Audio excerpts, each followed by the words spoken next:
ಕಡಿಮೆ ಸಿಬಿಲ್ ಸ್ಕೋರ್ ನಿಂದ ಲೋನ್ ಹಾಗೆ ಕ್ರೆಡಿಟ್ ಕಾರ್ಡ್ ಸಿಗ್ತಾ ಇಲ್ವಾ? ಇನ್ ಮುಂದೆ ನಿಮಗೆ ಆ ಚಿಂತೆನೆ ಬೇಡ. SBM Z ಕ್ರೆಡಿಟ್ ಕಾರ್ಡ್ ಬಳಸಿ ಈಸಿಯಾಗಿ 750+ ಪಾಯಿಂಟ್ಸ್ ವರೆಗೆ ನಿಮ್ಮ ಸಿಬಿಲ್ ಸ್ಕೋರ್ ಜಾಸ್ತಿ ಮಾಡ್ಕೊಳ್ಳಿ.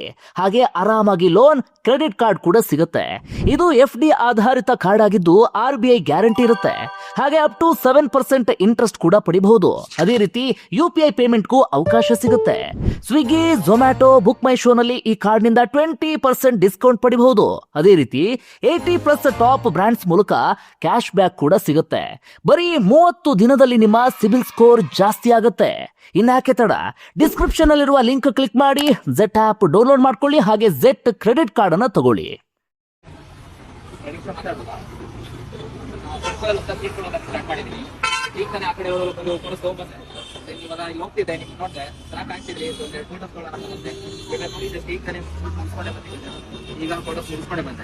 ಏನಿಲ್ಲ, ನೀವು ಅಂದ್ರೆ ಒಂದ್ 2 ಫೋಟೋಸ್ ಹೋಗ್ತೀರಾ, ಜಾಸ್ತಿ ಹೋಗೋಣ, 2 ನಿಮಿಷ.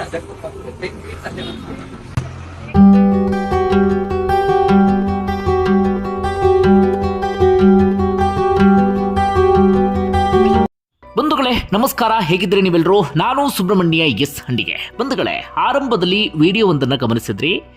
ಈ ವಿಡಿಯೋ ಓರ್ವ ಯುವತಿಯ ಪ್ರಾಣವನ್ನೇ ಬಲಿ ತೆಗೆದುಕೊಂಡಿದೆ. ನಂಬೋದಕ್ಕೆ ಸ್ವಲ್ಪ ಕಷ್ಟ, ಆದರೂ ಕೂಡ ನಂಬಲೇಬೇಕಾದಂಥ ಸಂಗತಿ. ಬಂಧುಗಳೇ, ಇದೊಂದು ಜಾಗೃತಿ ಮೂಡಿಸುವಂಥ ವಿಡಿಯೋ ಅಂತ ಭಾವಿಸಿ. ಯಾಕಂದರೆ ಈಗಿನ ಯಂಗ್ ಜನರೇಷನ್ ಮನಸ್ಥಿತಿಯನ್ನು ಅರ್ಥ ಮಾಡ್ಕೊಳ್ಳೋದು ಬಹಳನೇ ಕಷ್ಟ. ಹೀಗಾಗಿ ನಿಮ್ಮ ಮಕ್ಕಳ ಬಗ್ಗೆ ಪೋಷಕರು ಅದೆಷ್ಟೇ ಎಚ್ಚರಿಕೆಯಿಂದ ಇದ್ರೂ ಕೂಡ ಸಾಲದು. ನಿಮ್ಮ ಮಕ್ಕಳು ಏನು ಮಾಡ್ತಿದ್ದಾರೆ, ಯಾರ ಸಹವಾಸದಲ್ಲಿದ್ದಾರೆ, ದಯವಿಟ್ಟು ಅದರ ಬಗ್ಗೆ ತಿಳ್ಕೊಳ್ಳಿ. ಇಲ್ಲ ಅಂತಾದರೆ ನಿಮ್ಮ ಮಕ್ಕಳು ನಿಮ್ಮ ಕೈ ತಪ್ಪಿ ಹೋಗುವಂಥ ಸಾಧ್ಯತೆ ಇರುತ್ತೆ. ಅದು ಕೂಡ ಸಣ್ಣ ಸಣ್ಣ ಕಾರಣಗಳಿಗಾಗಿ. ಅದರಲ್ಲೂ ಈಗ ಸೋಷಿಯಲ್ ಮೀಡಿಯಾ ಬಂದ ಬಳಿಕ ಅಥವಾ ಸೋಷಿಯಲ್ ಮೀಡಿಯಾ ಪ್ರವರ್ಧಮಾನದಲ್ಲಿ ಇರುವಂಥ ಈ ಸಂದರ್ಭದಲ್ಲಿ ಈ ಯಂಗ್ ಜನರೇಷನ್ ಅವರಿಗೆ ಈ ರೀಲ್ಸ್ ಮತ್ತು ರಿಯಲ್ ಬದುಕಿನ ನಡುವೆ ಯಾವುದೇ ವ್ಯತ್ಯಾಸವೂ ಕೂಡ ಗೊತ್ತಾಗ್ತಿಲ್ಲ. ಕಾಲ್ಪನಿಕ ಬದುಕು, ಭ್ರಮಾಲೋಕದಲ್ಲೇ ಅವರೆಲ್ಲರೂ ಕೂಡ ತೇಲಾಡ್ತಿರ್ತಾರೆ. ಹೀಗಾಗಿ ಸಣ್ಣ ಸಣ್ಣ ವಿಚಾರಕ್ಕೆ ಯಾವುದ್ಯಾವುದೋ ನಿರ್ಧಾರವನ್ನು ತೆಗೆದುಕೊಂಡು ಬಿಡ್ತಾರೆ. ಯಾಕೆ ಇಷ್ಟೊಂದು ಪೀಠಿಕೆಯನ್ನು ಹಾಕ್ತೆ ಅಂದರೆ ಇದು ಕೂಡ ಅಂಥದ್ದೇ ಘಟನೆ. ಒಂದು ವಿಡಿಯೋ ಕಾರಣಕ್ಕಾಗಿ ಅಥವಾ ಒಂದು ರೀಲ್ಸ್ ವಿಚಾರಕ್ಕೆ ಲವರ್ಸ್ ನಡುವೆ ಗಲಾಟೆ ನಡೆದು ಈ ಸುಂದರವಾದಂಥ ಯುವತಿ ತನ್ನ ಪ್ರಾಣವನ್ನು ತಾನೇ ಬಲಿ ಕೊಟ್ಕೊಂಡು ಬಿಟ್ಟಿದ್ದಾಳೆ. ಏನಾಯಿತು ಅನ್ನೋದನ್ನು ಗಮನಿಸ್ತಾ ಹೋಗೋಣ. ಬಂಧುಗಳೇ, ಈ ಯುವತಿಯ ಹೆಸರು ಚೈತನ್ಯ ಅಂತ. ವಯಸ್ಸು 21ರಿಂದ 22 ವಯಸ್ಸಿನ ಆಸುಪಾಸಷ್ಟೇ. ತುಮಕೂರು ಗ್ರಾಮಾಂತರದ ಹೊಸಹಳ್ಳಿಯ ನಿವಾಸಿ. SSIT ಎನ್ನುವಂಥ ಕಾಲೇಜಿನಲ್ಲಿ ಫೈನಲ್ ಇಯರ್ BCom ಅನ್ನು ಓದ್ತಾ ಇದ್ದಂಥ ಹುಡುಗಿ. ತಂದೆ ಇರಲಿಲ್ಲ, ತಾಯಿ ಮಾತ್ರ ಇದ್ದಿದ್ದು.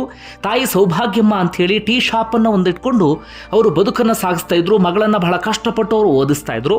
ಅದಕ್ಕೆ ತಕ್ಕ ಹಾಗೆ ಆಕೆಯೂ ಕೂಡ ಚೆನ್ನಾಗಿ ಓದ್ತಾ ಇದ್ಲು. ಅದರ ಜೊತೆಗೆ ತನ್ನ ಕಾಲ ಮೇಲೆ ತಾನು ನಿಂತ್ಕೊಳ್ಳುವಂಥ ಪ್ರಯತ್ನವನ್ನು ಆಕೆ ಮಾಡ್ತಾ ಇದ್ಲು. ಮಾಡೆಲ್ಗಳಿಗೆ ಮೇಕಪ್ ಆರ್ಟಿಸ್ಟ್ ಆಗಿ ಆಕೆ ಕೆಲಸವನ್ನು ಮಾಡ್ತಾ ಇದ್ಲು.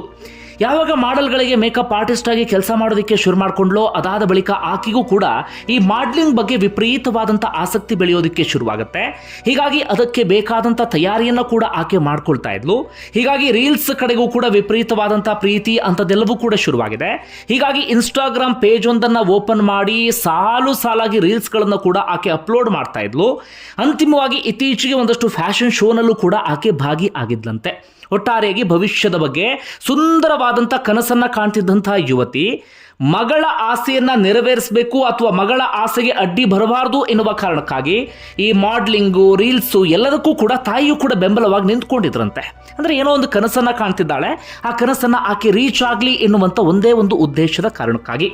ಇದರ ನಡುವೆ ಏನಾಗಿದೆ ಅಂದರೆ, ವಿಜಯ್ ಕುಮಾರ್ ಎನ್ನುವಂಥ ಯುವಕ, ಆತ ಡ್ರೈವರ್ ಆಗಿ ಕೆಲಸವನ್ನು ಮಾಡ್ತಾ ಇದ್ದ. ಆತ ಈ ಹೊಸಹಳ್ಳಿಯ ಪಕ್ಕದಲ್ಲಿ ಒಂದು ರಾಮೇನಹಳ್ಳಿ ಅಂತಿದೆ, ಆ ಭಾಗದವನು.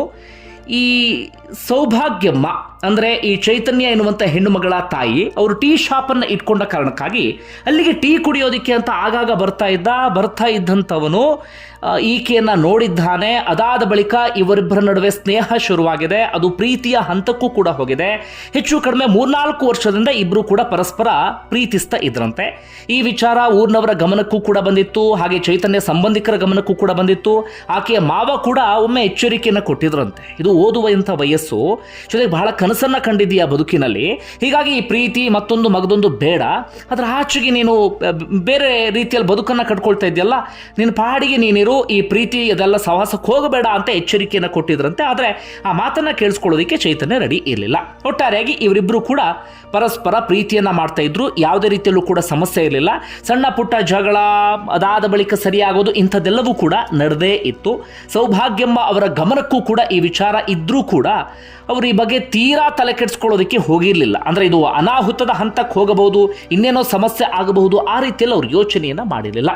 ಹೀಗೆ ಎಲ್ಲವೂ ಕೂಡ ನಡೀತಾ ಇತ್ತು. ಹೀಗಿರುವಂಥ ಸಂದರ್ಭದಲ್ಲಿ ಇತ್ತೀಚೆಗೆ ಏನಾಗಿದೆ ಅಂದರೆ, ಈ ಚೈತನ್ಯ ಪಕ್ಕದಲ್ಲಿ ಯಾವುದೋ ಪಾರ್ಕ್ನಲ್ಲಿ ಕುತ್ಕೊಂಡ ಸಂದರ್ಭದಲ್ಲಿ ಭರತ್ ಎನ್ನುವಂಥ ಸ್ಟ್ರೀಟ್ ಫೋಟೋಗ್ರಾಫರ್ ಒಬ್ಬರು ಬಂದಿದ್ದಾರೆ. ಅವರು ಬರ್ತಾ ಇದ್ದ ಹಾಗೆ ನೀವು ನೋಡೋದಕ್ಕೆ ಚೆನ್ನಾಗಿದ್ದೀರಾ ಅಂತ ಹೇಳಿ ಒಂದಷ್ಟು ಫೋಟೋಗಳನ್ನು ತೆಗಿತೀನಿ ಅಂತ ಅವ್ರು ಹೇಳಿದ್ದಾರೆ.